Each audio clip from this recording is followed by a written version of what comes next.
चलिए दोस्तों, शुरू करते हैं हम अपने टॉपिक को। जहाँ से हम पिछले क्लास में छोड़ दिए थे उसी के आगे कंटिन्यू कर रहे हैं। तो देखिए, in some species floral rewards are providing safe places to lay eggs. ठीक है, तो ये फ्लोरल रिवॉर्ड का मतलब समझिए क्या होता है।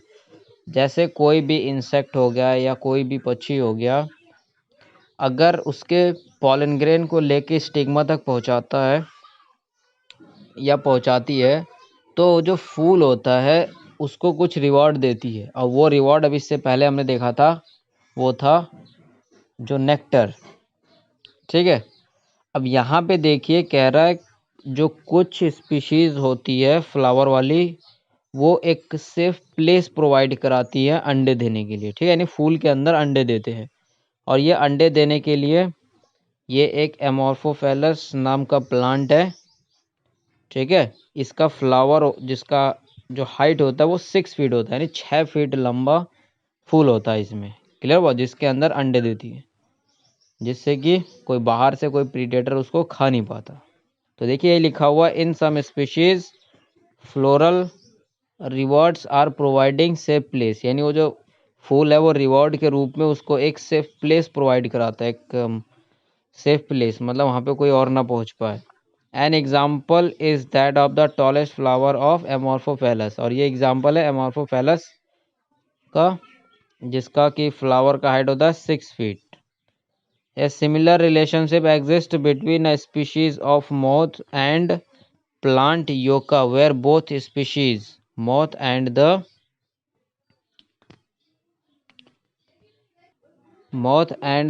Plant can not complete their life cycle without each other.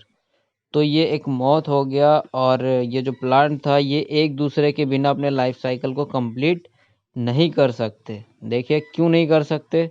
जो मौत है वो deposit its egg into the locule of ovary and the flower in turns get pollinated by the moth. Clear हुआ कि ये जो मौत था ये क्या किया, अपना एग डाल दिया उसके ओवरी के लोक्यूल में। ठीक है, और जैसे वो अंडे डालने गई तो उसने क्या कर दिया, उसको पॉलिनेट करा दिया। पॉलिनेट मतलब उसके पॉलिन ग्रेन को स्टिग्मा तक पहुंचा दिया।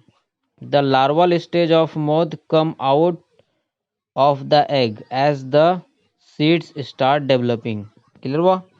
तो इस तरीके से जो मोथ का लार्वा है, लार्वा वो अंडे में से बाहर आ जाता है जैसे कि वो सीड में डेवलप होना स्टार्ट हो जाता है। क्लियर हुआ? जैसे जैसे मतलब कहने का मतलब ये वो फ्लावर भी डेवलप होता चला जाएगा और इसके अंडे भी डेवलप होते चले जाएंगे। क्लियर हुआ? चलिए आगे देखते हैं। Why don't you observe some other flower of flowering plants, कि आप इसमें से और भी कुछ प्लांट क्यों नहीं देखते हो। जैसे आपके आसपास में दिख जाएगा cucumber, mango, people, papaya, onion, लोबिया, कॉटन, टोबैको, रोज, लेमन, यूकलिप्टस, बनाना, इनके भी फूल दिख जाएंगे। तो उनको भी आप ऑब्जर्व करके देख सकते हो। और करना क्या है, देखिए इनके फूल को देख के try to find out which animal visit them and whether they could be pollinators. अब कह रहा है कि देखिए उनके पास कई सारे एनिमल्स आते हैं इन फूलों के पास, तो उनको आपको देखना है। ठीक है, और ये कह रहा है, और क्या कह रहा है कि आपको ये भी ध्यान देना है कि क्या वो पॉलिनेटर की तरह काम कर रहा है। ठीक है, कि मतलब वो जो भी जानवर आ रहा है या जो भी उसके पास पक्षी हो गया, कीड़े आ गया, क्या हर कोई पॉलिनेटर की तरह काम कर रहा है। You will have to patiently observe the flower over few days and at different times of the day. ठीक है, तो कह रहा है उस फ्लावर को कई दिनों तक देखना है और अलग अलग टाइम पे देखना है आपको।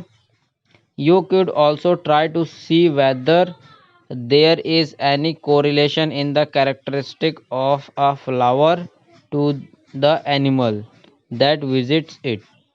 ठीक है, और आपको क्या निकालना, उसके बीच में कोरिलेशन निकालना है कि ये जो भी कीड़ा या पक्षी मतलब उस फूल के पास जा रहा है तो उनके बीच में क्या रिलेशन है, उस चीज़ को भी आपको ऑब्जर्व करना है। Carefully observe if any of visitors come in contact with the anther and the stigma, as only such visitors can bring about pollination। तो कह रहा है ध्यान से आपको ये देखना है कि जो भी एनिमल एंथर और स्टिग्मा के कांटेक्ट में आता है, ठीक है, मतलब एंथर के कांटेक्ट में आया फिर वो स्टिग्मा के कांटेक्ट में जा रहा है, इसका मतलब वो क्या करेगा, पॉलिनेशन करवाएगा। ठीक है, कोई भी कीड़ा है अगर वो एंथर और स्टिग्मा दोनों के कांटेक्ट में आ रहा है, इसका मतलब पॉलिनेशन कराएगा।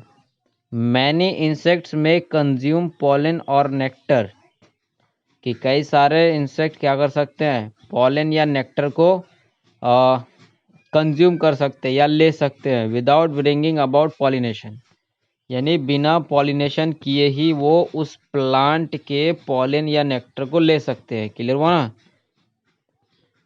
क्लियर हुआ कि कोई भी इंसेक्ट पॉलिनेशन करवाया नहीं लेकिन उसके जो नेक्टर को या फिर और वो जो पॉलन है उसको लेके चला गया। ठीक है, तो ऐसे जो विजिटर होता है उनको हम बोलते हैं पॉलन नेक्टर रॉबर्स।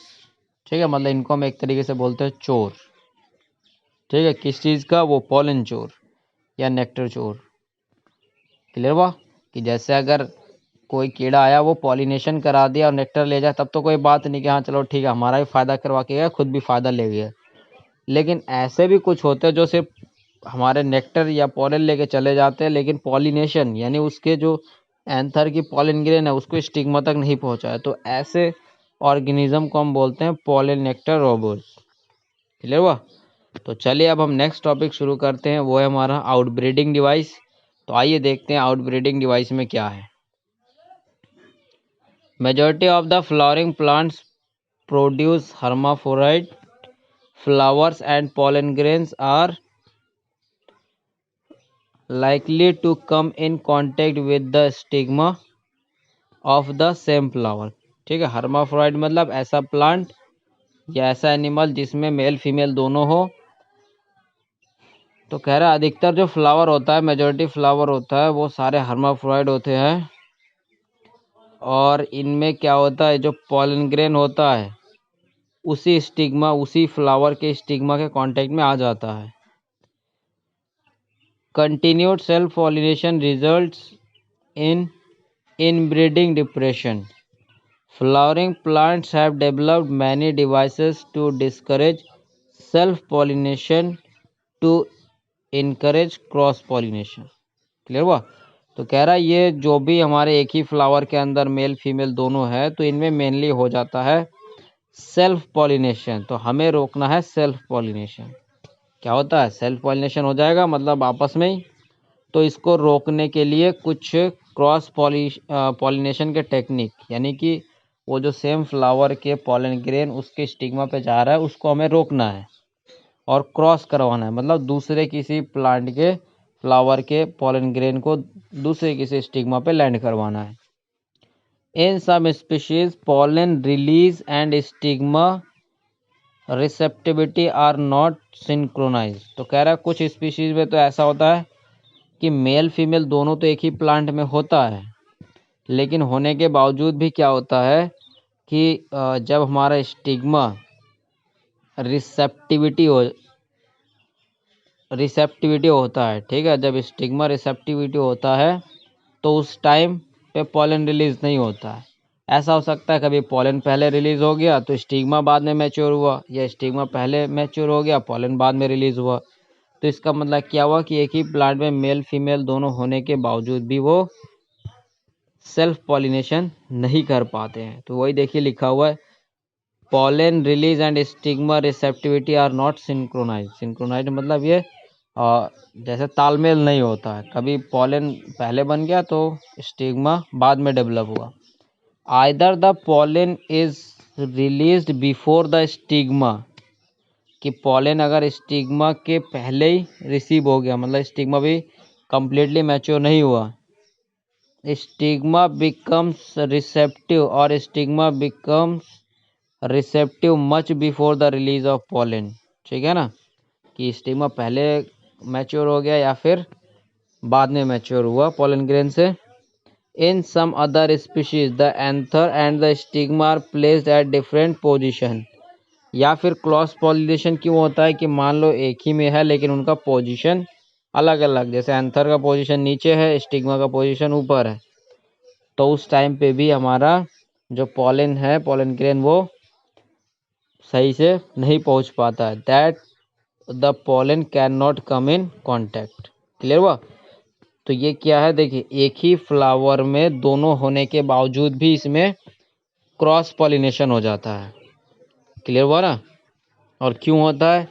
क्योंकि दोनों एक साथ कंप्लीटली तैयार नहीं हो रहा है, और दूसरा यह है कि उनका पोजीशन अलग अलग है, जिसकी वजह से वो एक दूसरे कांटेक्ट में नहीं आ पाते हैं। Both this devices prevent autogamy, यानी जो भी हमने ऊपर ये दोनों सिचुएशन देखा है, ये दोनों क्या करता है, ऑटोगेमी को रोकता है। और ऑटोगेमी मीन्स एक ही फ्लावर में मेल फीमेल होता है, जिसकी वजह से पॉलिनेशन होता है, तो वो चीज़ ये दोनों की वजह से रुक जाता है। और जो थर्ड डिवाइस है जिससे इनब्रीडिंग रुक जाता है, वो क्या है, सेल्फ इनकम्पैटिबिलिटी। ठीक है, सेल्फ इनकम्पैटिबिलिटी के कारण भी रुक जाता है। This is a genetic mechanism and prevent self pollen from the same flower और the other flowers of same plant. तो सेल्फ पॉलिनेशन का ये ब्रैकेट में डेफिनेशन लिख दिया है। From fertilisation, from fertilizing the ovules by inhibiting pollen grains or pollen tube growth in the pistil. Another device to prevent self-pollination is production of unisexual flowers. तो और self pollination को रोकने का क्या तरीका है कि अगर यूनिसेक्सुअल हो तो, यानी एक ही सेक्स है उसके प्लांट में। चलिए तो आगे देखते हैं। If both male and female flowers are present on the same plant such as castor and maize, और जब सेम प्लांट में हो, मतलब एक ही प्लांट में अलग अलग लोकेशन पे हो, तो उसको बोलते हैं मोनोशियस। मतलब उसको मोनोशियस तो ऐसे ही बोलते हैं, एक ही में हो, तो ये जो होता है इसमें बोलते हैं गिटनोगैमी। ठीक है, मोनोशियस मतलब एक ही प्लांट में या एक ही फ्लावर में मेल फीमेल दोनों हो, तो उसको बोलते हैं मोनोशियस। तो कह रहा है इसमें अगर अलग अलग सेम प्लांट में, मतलब एक ही प्लांट में अलग अलग लोकेशन पे हो, तो उसमें ऑटोगैमी तो नहीं होता है। ऑटोगैमी मीन्स एक ही फूल के अंदर मेल फीमेल दोनों, बट नॉट गेटनोगैमी। कि ये क्या करता है, ऑटोगैमी को तो प्रिवेंट करता है। मतलब जब अलग अलग लोकेशन पे है तो ऑटोगैमी तो नहीं हो सकता, ऑटोगैमी को प्रिवेंट कर देता है, मतलब ऑटोगैमी नहीं हो सकता है। बट नॉट गेटनोगैमी, यानी गेटनोगैमी को प्रिवेंट नहीं करता, उसमें क्या हो जाता है, गेटनोगैमी हो जाता है। In several species such as papaya, male and female flowers are present on the different plants. तो ये कुछ एग्जाम्पल है आपके सामने जिसमें जो मेल और फीमेल दोनों पार्ट अलग अलग में होता है। ठीक है ना, on the different plants. That is each plant is either male or female, कि इनमें से कोई सा भी एक प्लांट क्या होगा, या तो मेल या तो फीमेल, दोनों नहीं हो सकता। This condition prevents both autogamy and geitonogamy. और ऐसे प्लांट जिसमें मेल और फीमेल दोनों अलग अलग प्लांट में होता है, तो इसमें ना ही हमारा ऑटोगैमी होता है, ना ही गेटोगैमी होता है। और कुछ प्लांट जिसमें एक ही प्लांट में मेल और फीमेल हो, मतलब दोनों फूल अलग अलग है लेकिन एक ही में है, तो वहाँ पे ऑटोगैमी तो नहीं होगा लेकिन गेटोगैमी हो सकता है। आइए फिर देखते हैं हम पॉलन पिस्टल इंटरेक्शन, यानी जब पॉलन पहुंचता है स्टिग्मा पे तो किस तरीके से इसको पहचाना जाता है, या किस तरीके से पिस्टल उसको पहचानती है।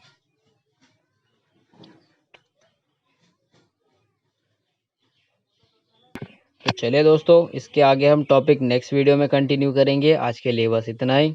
तब तक के लिए आप लोग का दिन शुभ हो। आप लोग अच्छे से पढ़िए, खूब मेहनत करिए। जय हिंद, जय भारत।